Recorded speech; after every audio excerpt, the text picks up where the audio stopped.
Įsivaizduok tą akimirką, Jėzus ant kryžiaus ir kenčia, bet jo žvilgsnis yra nukreiptas ne į save patį. Jis mato motiną, jis mato mokinį ir taria jiems: štai tavo sūnus, štai tavoji motina. Ir tai ne tik paskutiniai jo žodžiai ant kryžiaus, tai yra meilės paliktas testamentas.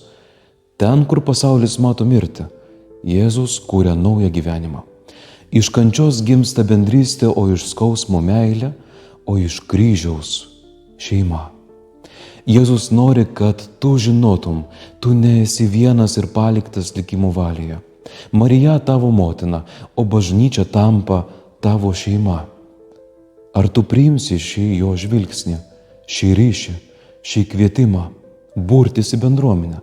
Ar leidi, kad prie kryžiaus ir tavo gyvenime gimtų meilė, kuri jungia, o ne suskaldo ir neskiria? Bažnyčia, bendruomenė.